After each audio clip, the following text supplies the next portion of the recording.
Hello student, welcome to our channel Shweta study point. Student, आज का हमारा टॉपिक है विस्मयादि बोधक। आज के हमारे इस वीडियो में हम विस्मयादि बोधक के विषय में जानेंगे।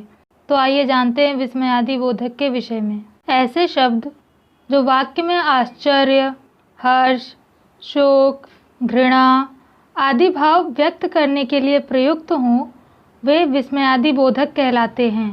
कहने का तात्पर्य यह है कि वे सभी शब्द जो आश्चर्य, हर्ष अर्थात खुशी, शोक अर्थात दुख, घृणा आदि का भाव व्यक्त करने के लिए प्रयोग किए जाते हैं, वे सभी शब्द विस्मयादि बोधक के अंतर्गत आते हैं।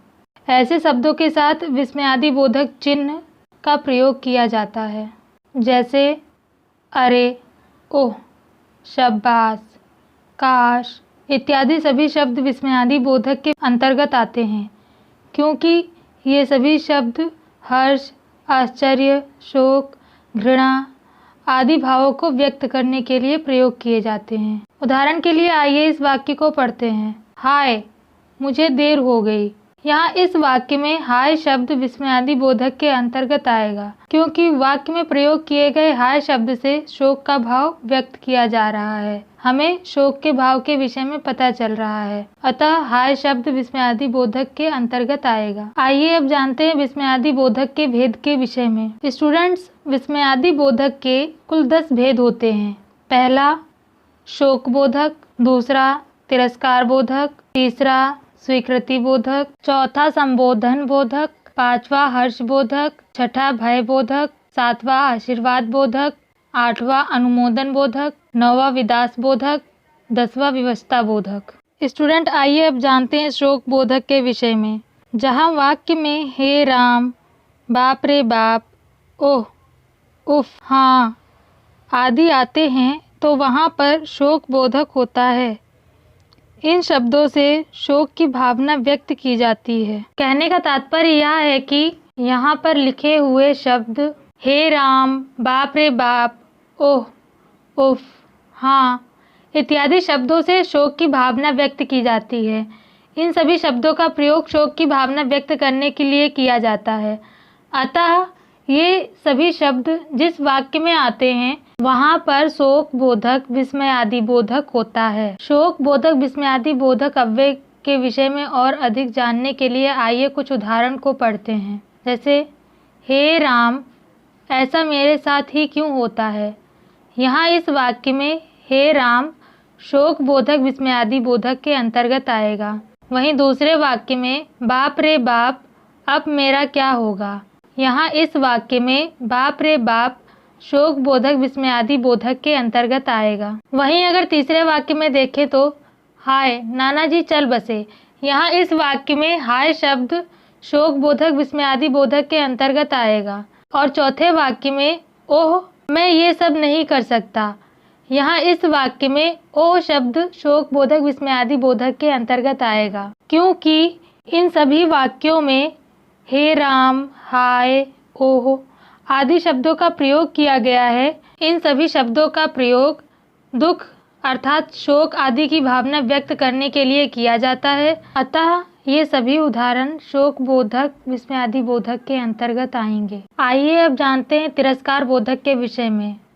जब वाक्यों में छी, थू थू, धिक्कार, हट, धिक, धत, चुप इत्यादि शब्दों का प्रयोग किया जाता है, तो वे शब्द तिरस्कार बोधक कहलाते हैं। कहने का तात्पर्य यह है कि वे सभी शब्द जिनसे तिरस्कार की भावना का बोध होता है, वे सभी शब्द तिरस्कार बोधक के अंतर्गत आते हैं। जैसे छी, कितनी गंदी जगह है ये, यहाँ इस वाक्य में छी शब्द तिरस्कार बोधक के अंतर्गत आएगा।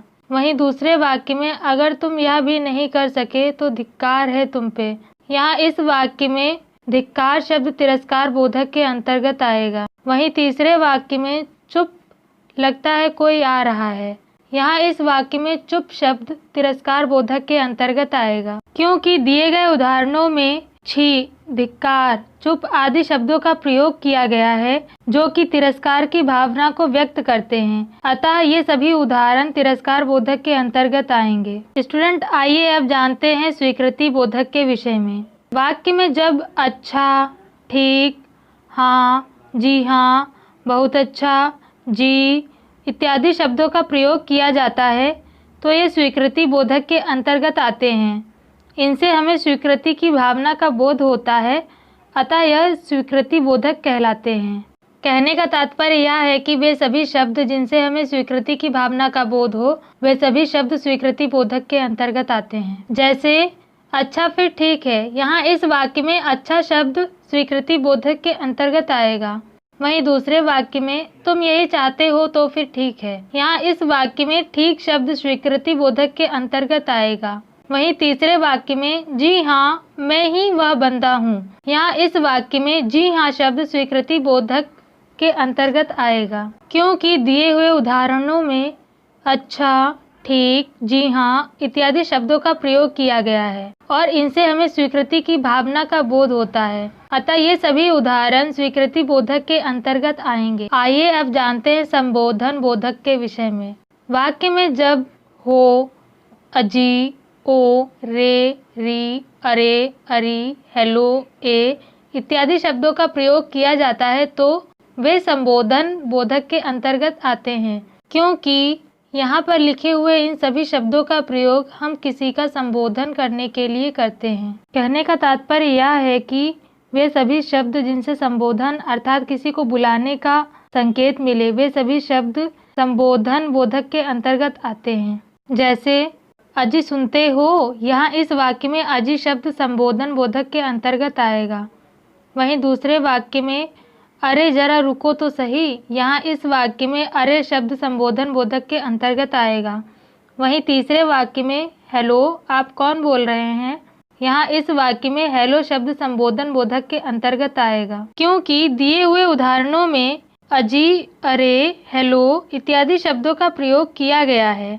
इन सभी शब्दों का प्रयोग किसी को बुलाने अर्थात संबोधन करने के लिए किया जाता है, अतः ये सभी वाक्य संबोधन बोधक के अंतर्गत आएंगे। आइए अब जानते हैं हर्ष बोधक के विषय में। वाक्य में जब वाह वाह, धन्य, अति सुंदर, आहा, शाबाश, ओह इत्यादि शब्दों का प्रयोग किया जाता है तो ये हर्ष बोधक कहलाते हैं, क्योंकि इन सभी शब्दों का प्रयोग करके हम हर्ष की भावना को व्यक्त करते हैं। कहने का तात्पर्य यह है कि वे सभी शब्द जिनसे हम हर्ष की भावना को व्यक्त करते हैं अर्थात खुशी की भावना को व्यक्त करते हैं, वे सभी शब्द हर्ष बोधक के अंतर्गत आते हैं। जैसे आहा, यह बहुत अच्छा हुआ, यहाँ इस वाक्य में आहा शब्द हर्ष बोधक के अंतर्गत आएगा। वहीं दूसरे वाक्य में शाबाश, तुमने यह कर दिखाया, यहाँ इस वाक्य में शाबाश शब्द हर्ष बोधक के अंतर्गत आएगा।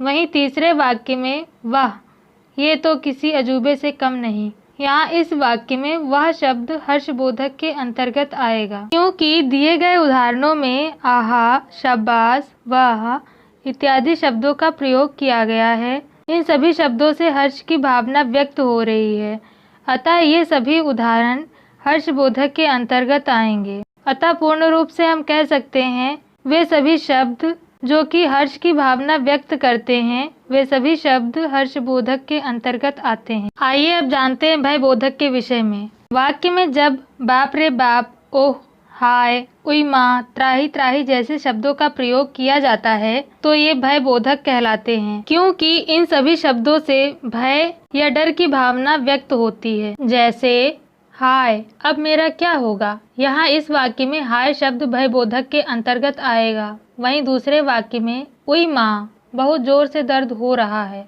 यहाँ इस वाक्य में उई माँ भय बोधक के अंतर्गत आएगा। वहीं तीसरे वाक्य में बाप रे बाप, इतना बड़ा सांप, यहाँ इस वाक्य में बाप रे बाप शब्द भय बोधक के अंतर्गत आएगा, क्योंकि दिए गए उदाहरणों में हाय, उई माँ, बाप रे बाप इत्यादि शब्दों का प्रयोग किया गया है।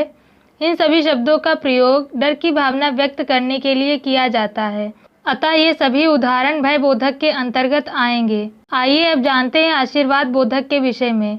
वाक्य में जब जीते रहो, खुश रहो, सदा सुखी रहो, दीर्घायु हो इत्यादि शब्दों का प्रयोग किया जाता है तो ये आशीर्वाद बोधक कहलाते हैं, क्योंकि वाक्य में इन सभी शब्दों का प्रयोग हम तब करते हैं जब बड़े लोग छोटे लोगों को आशीर्वाद देते हैं। अतः पूर्ण रूप से हम कह सकते हैं कि वे सभी शब्द जिनसे आशीर्वाद देने का बोध हो, वे सभी शब्द आशीर्वाद बोधक के अंतर्गत आते हैं। जैसे सदा खुश रहो बेटा, यहाँ इस वाक्य में प्रयोग किया गया सदा खुश रहो शब्द आशीर्वाद बोधक के अंतर्गत आएगा, क्योंकि इससे आशीर्वाद देने का बोध हो रहा है। वहीं दूसरे वाक्य में जीते रहो पुत्र तुम्हें कामयाबी मिले, यहाँ इस वाक्य में प्रयोग किया गया जीते रहो शब्द आशीर्वाद बोधक के अंतर्गत आएगा, क्योंकि दिए गए उदाहरण में सदा खुश रहो इत्यादि शब्दों का प्रयोग किया गया है। इन शब्दों से बड़े छोटों को आशीर्वाद देते हैं, अतः ये सभी उदाहरण आशीर्वाद बोधक के अंतर्गत आएंगे। निष्कर्ष रूप से हम कह सकते हैं कि वे सभी शब्द जिनसे आशीर्वाद देने का बोध होता है, वे सभी शब्द आशीर्वाद बोधक के अंतर्गत आते हैं। आइए अब जानते हैं विस्मयादि बोधक के विषय में। जब वाक्य में अरे, क्या, ओह, सच है, ए, ओह, वाह आदि शब्दों का इस्तेमाल किया जाता है, तो वे शब्द विस्मयादि बोधक के अंतर्गत आते हैं, क्योंकि इन शब्दों से हमें आश्चर्य की भावना का बोध होता है। जैसे अरे, यह क्या हुआ, यहाँ इस वाक्य में अरे शब्द विस्मयादि बोधक के अंतर्गत आएगा। वहीं दूसरे वाक्य में अरे तुम कब आए, यहाँ इस वाक्य में अरे शब्द विस्मयादि बोधक के अंतर्गत आएगा। वहीं तीसरे वाक्य में अगर हम देखें तो क्या यह सच में बदल गया, यहाँ इस वाक्य में क्या शब्द विस्मयादि बोधक के अंतर्गत आएगा, क्योंकि दिए हुए उदाहरण में अरे, क्या इत्यादि शब्दों का प्रयोग किया गया है। इन सभी शब्दों से हमें आश्चर्य की भावना का बोध होता है, अतः ये सभी उदाहरण विस्मयादि बोधक के अंतर्गत आएंगे। आइए अब जानते हैं अनुमोदन बोधक के विषय में। जब वाक्य में हाँ, बहुत अच्छा, अवश्य इत्यादि शब्दों का प्रयोग किया जाता है, तो वे अनुमोदन बोधक कहलाते हैं। इन शब्दों से हमें अनुमोद की भावना का बोध होता है। जैसे अवश्य तुम यह कर सकते हो, यहाँ इस वाक्य में अवश्य शब्द अनुमोदन बोधक के अंतर्गत आएगा। वहीं दूसरे वाक्य में बहुत अच्छा, अब आगे जाकर दिखाओ, यहाँ इस वाक्य में बहुत अच्छा शब्द अनुमोदन बोधक के अंतर्गत आएगा। वहीं तीसरे वाक्य में हाँ हाँ हम जरूर मिलेंगे, यहाँ इस वाक्य में प्रयोग किया गया हाँ हाँ शब्द अनुमोदन बोधक के अंतर्गत आएगा, क्योंकि दिए हुए उदाहरण में अवश्य, बहुत अच्छा इत्यादि शब्द प्रयोग किए गए हैं, जिनसे हमें अनुमोदन के भाव का बोध होता है। अतः ये सभी अनुमोदन बोधक के अंतर्गत आएंगे। अतः निष्कर्ष रूप से हम कह सकते हैं कि वे सभी शब्द जिनसे अनुमोदन का भाव प्रकट होता है, वे सभी शब्द अनुमोदन बोधक के अंतर्गत आते हैं।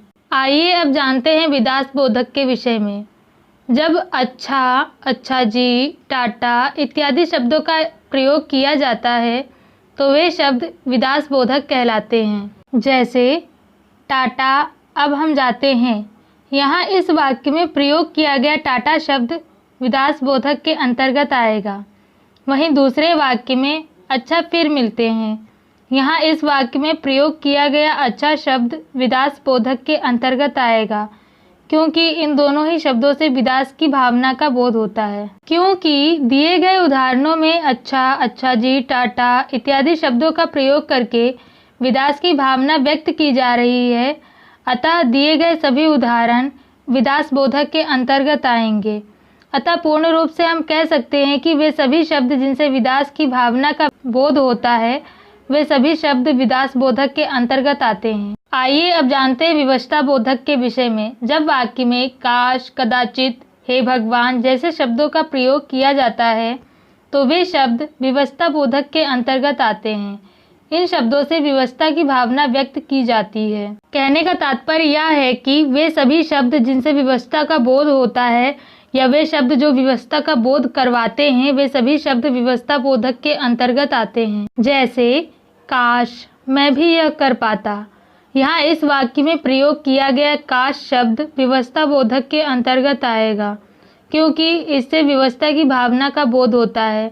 वहीं दूसरे वाक्य में हे भगवान अब मेरा क्या हाल होगा, यहाँ इस वाक्य में प्रयोग किया गया हे भगवान शब्द विवशता बोधक के अंतर्गत आएगा, क्योंकि यहाँ इस वाक्य में प्रयोग किए गए हे भगवान शब्द से विवशता का बोध होता है। दिए गए उदाहरणों में काश, हे भगवान जैसे शब्दों का प्रयोग किया गया है।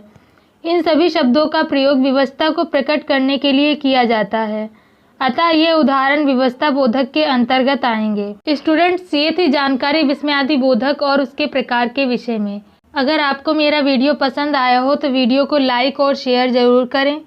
चैनल को सब्सक्राइब करना ना भूलें। साथ ही बेल आइकन को ज़रूर दबाएं, जिससे कि आपको मेरी आने वाली नई वीडियो की नोटिफिकेशंस मिल सके।